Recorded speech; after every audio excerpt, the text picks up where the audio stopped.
बहुत समय पहले सम्मन का एक गरीब परिवार रहा करता था। सम्मन की पत्नी का नाम नेकी था। उनका एक सेऊ नाम का बड़ा ही प्यारा पुत्र भी था। वे सभी बहुत गरीब थे।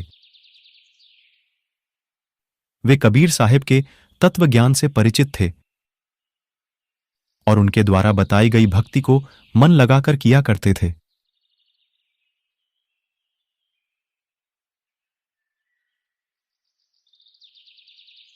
सम्मन तथा उनकी पत्नी नेकी चूड़ियां बेचने का काम किया करते थे।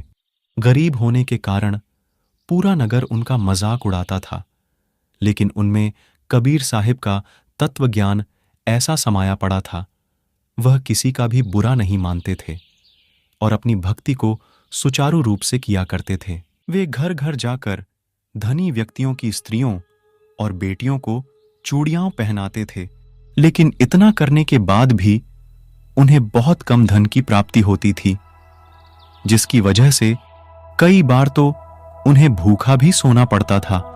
सम्मन तथा नेकी जिस भी घर में चूड़ियां पहनाने जाते, उस घर में व्यक्तियों को कबीर साहिब का सत्य ज्ञान समझाते और उनकी कथाओं को सुनाते थे।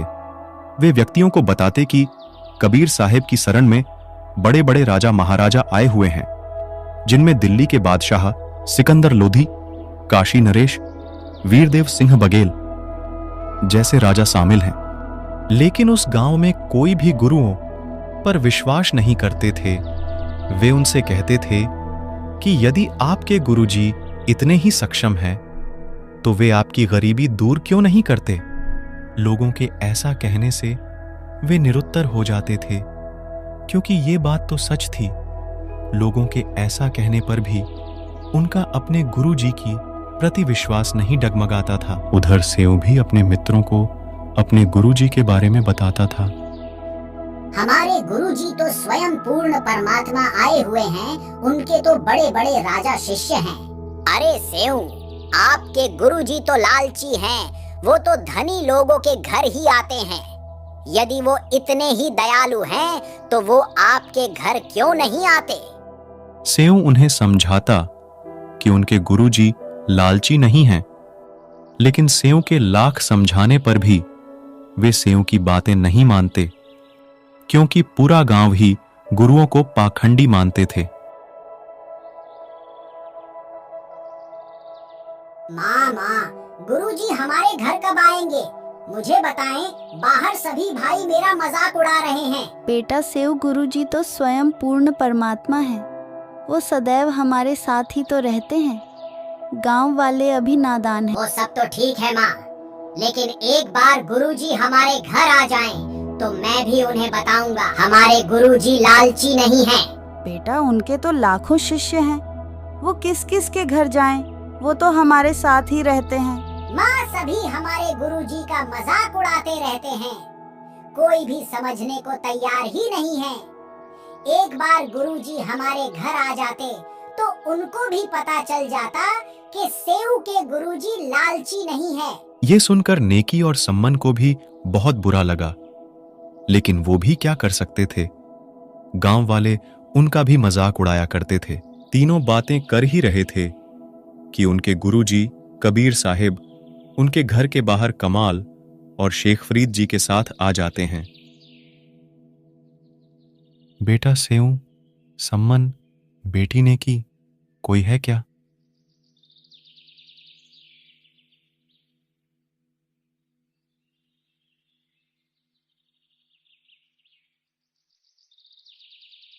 अरे अरे, देखना तो, लगता है गुरुजी आए हैं।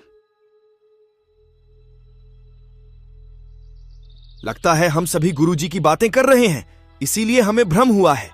वो हमें यहाँ इन गरीबों को थोड़ी जानते होंगे। थोड़ी देर बाद कबीर साहिब फिर से आवाज लगाते हैं और कहते हैं, बेटा सेऊ, सम्मन, बेटी नेकी, कोई है क्या घर पर? देखो, आपके गुरुजी आए हैं। इतना सुनते ही तीनों के तीनों पूरी गति के साथ बाहर भागते हैं। वो सभी अचंभे में थे। बाहर देखा तो सच में कबीर साहिब दो संतों के साथ खड़े थे। उनको विश्वास नहीं हो रहा था। सभी अपने गुरुजी को बिना पलक झपकाए देखते रहते हैं कि कहीं हम सपना तो नहीं देख रहे। भक्तों, कोई अब गुरुजी को अंदर आने को भी कहेगा क्या, या फिर यूं ही देखते रहेंगे? बच्चों, आज हम आपके घर ही रुकेंगे और सत्संग करेंगे। बेटा सम्मन, चलो अंदर चलते हैं। ये सुनकर तीनों बहुत खुश हो जाते हैं। वे कबीर साहिब को अंदर लाते हैं और एक बिछौना बिछा देते हैं। उन्होंने कबीर साहिब जी से खूब ज्ञान सुना। तभी भगत सम्मन कहता है, गुरुजी कैसे दया करी हम तुच्छ जीवों पर। आप तो अंतर्यामी हो। आज ही आपका बेटा सेऊ आपको बहुत याद कर रो रहा था और आप आज ही हमारे घर आ गए। आपने कैसी दया करी मेरे मालिक। हे गुरुदेव, भोजन की सुनाएं, आपको भूख लगी होगी। भूख तो लगी है बेटा, भोजन बना लो, खाना खाएंगे भगत।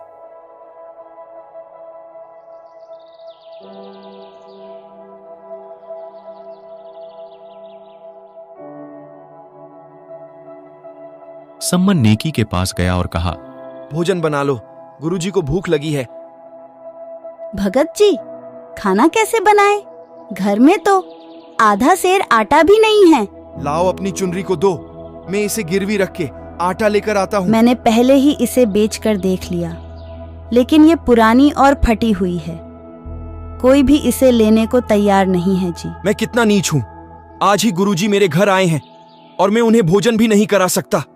ऐसा करते हैं, रात को चोरी करके आटा ले आएंगे। कोई भी आटा उधार भी नहीं दे रहा है। माँ, आप ये क्या कह रहे हो? चोरी करने से अच्छा तो हम भूखे ही रह लेंगे। बेटा, हम तो भूखे ही रहेंगे। हम गुरुजी को भोजन कराने के लिए चोरी करेंगे। हमें इस नगर को भी तो बचाना है, वरना सभी को एक साधु के भूखे जाने देने का पाप लग जाएगा।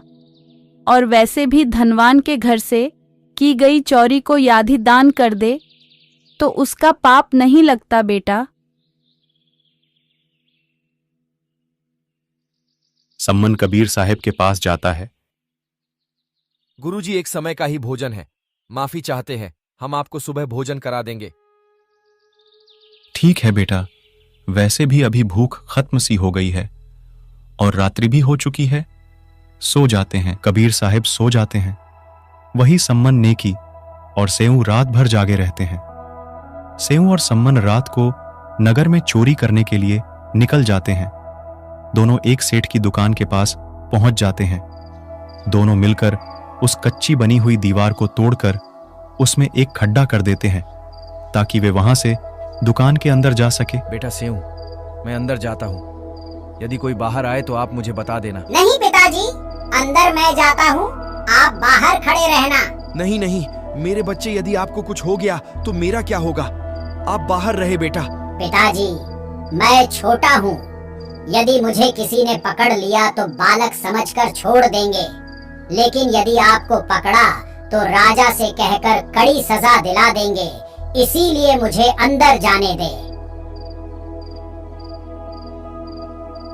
सेऊ सेठ की दुकान में घुस जाता है और अंदाजे से 3 शेर आटा अपनी पोटली में डालकर वहां से जाने लगता है। दुर्भाग्य से बेचारे सेऊ का पैर सेठ की ताकड़ी पर लग जाता है, जिसकी आवाज से सेठ जग उठता है। सेऊ कैसे कैसे करके पोटली को बाहर फेंक देता है। पिताजी, मुझे सेठ ने पकड़ लिया है। आप मेरी चिंता ना करें, ये पोटली को घर ले जाए। इसमें एक समय के भोजन तक का आटा है। अरे अरे, तुम तो सम्मन के लड़के हो। तुम चोरी कब से करने लगे? तुम तो भगत व्यक्ति थे। सेठ जी, हम चोर बिल्कुल भी नहीं हैं। वो क्या है ना, आज हमारे घर आटा खत्म हो गया है और मेरे गुरुजी हमारे घर आए हुए हैं। उन्हें भोजन कराने के लिए घर में आटा नहीं था। कोई भी उधार आटा देने को तैयार नहीं था, इसीलिए मुझे चोरी करनी मैं भी पड़ी। तो कहूँ, तुम तो चोरी नहीं करते थे। वो तुम्हारा गुरु तुमसे चोरी करवाते हैं। सुबह होते ही उसे राजा से कहकर सजा दिलवाऊंगा। आप हमारे बच्चे सेव को कहाँ छोड़कर आ गए? वो कहाँ है बताइए। सेऊ को आटा चोरी करते समय सेठ ने पकड़ लिया है। वो वहां से भाग पाने में असमर्थ रहा। उसने ये आटा मुंह तक पहुंचा दिया। जाओ जाके जैसे तैसे बच्चे का सर काट कर ले आओ। अरे आप पागल हो गई हो क्या? ये क्या कह रही हो तुम? मेरे सेऊ का सर काटने को कह रही हो? गुरुजी की इज्जत को बचाने का यही एकमात्र रास्ता है। अगर हम ऐसा नहीं करेंगे तो सुबह सेठ गुरुजी को राजा के पास ले जाकर सजा दिलवा देगा। अब जाओ और बच्चे का सर काट कर ले आओ। सम्मन सेठ की दुकान के पास जाता है और सेऊ से कहता है, बेटा सेऊ, अपना सर बाहर निकालो। मुझे आपसे एक बात करनी है बेटा। सेठ जी, मेरे पिताजी मुझसे बात करने को कह रहे हैं। मेरे हाथों की रस्सी को थोड़ा ढीला कर दो, फिर क्या पता सुबह राजा मुझे क्या सजा दे। फिर क्या पता मैं रहूं या ना रहूं। सेठ सेऊ की रस्सी को सर बाहर निकलने जितना ढीला कर देता है। पिताजी, यदि गुरुजी को बचाना है तो आप मेरी गर्दन को काट दीजिए। बेटा मैं ये कैसे करूं? मेरे हाथ आगे को नहीं बढ़ पा रहे हैं। तो एक ही तो पुत्र है मेरा। पिताजी, यदि आपने मेरी गर्दन नहीं काटी तो मैं आपका बेटा और आप मेरे पिता नहीं। इतना सुनते ही सम्मन ने उस तेज धार हथियार से सेऊ की सर और धड़ एक ही झटके में अलग अलग कर दिए। उधर सेठ ये देखता है तो सोचता है कि यह तो बहुत बुरा हुआ। अब इनके गुरुजी की जगह राजा मुझे फांसी पर लटका देगा। सेठ सेऊ के धड़ को रात को ही चुपके से किसी पुराने पखवाड़े में फेंक देता है।